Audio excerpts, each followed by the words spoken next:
Assalamualaikum warahmatullahi wabarakatuh. Apa khabar korang semua, sihat? Terima kasih kerana klik video kecil adventure. Jangan lupa like, comment, subscribe. Wow, Pasu Amara. Kita dah memasuki minggu keempat. Ya, minggu keempat. Hari Senin nanti adalah minggu keempat. Dan korang tengok ke trailer dia. Saya lambat sikit tengok trailer.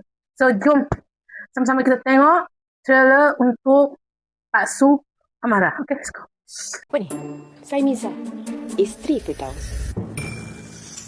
Isteri? Muhammad Adam bin Ahmad Wafi. Saya rasa bersalah sebenarnya. Walau apa pun jadi, Adam tetap anak Wafi. Jahat sangat ke aku ni? Aku rasa aku orang yang gagal. Gagal sebagai suami.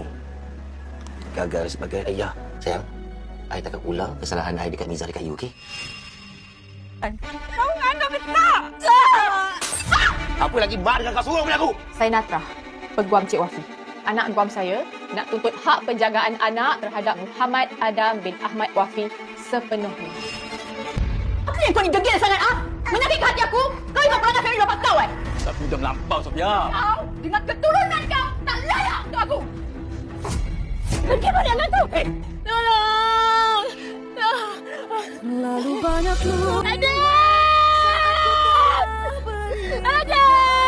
Tidak ada yang tersisa. Macam mana? Kita tengok. Wow. Oh, rupanya segede tu peguam juga ya. Amboi. Miza. Isteri Pasu ya. Oh. So, kesian nanti Miza weh.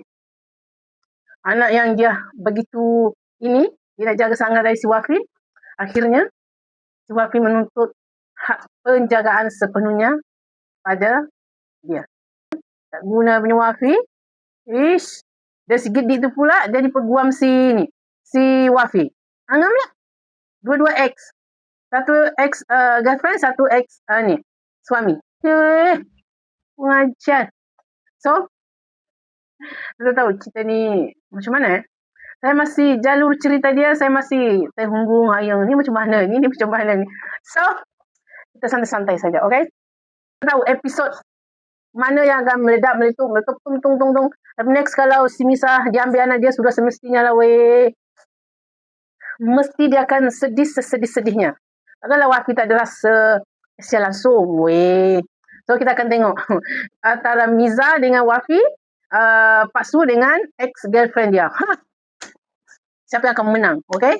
Rupanya dia pun peguam juga. Okay, so itu saja kan. Kita jumpa minggu hadapan.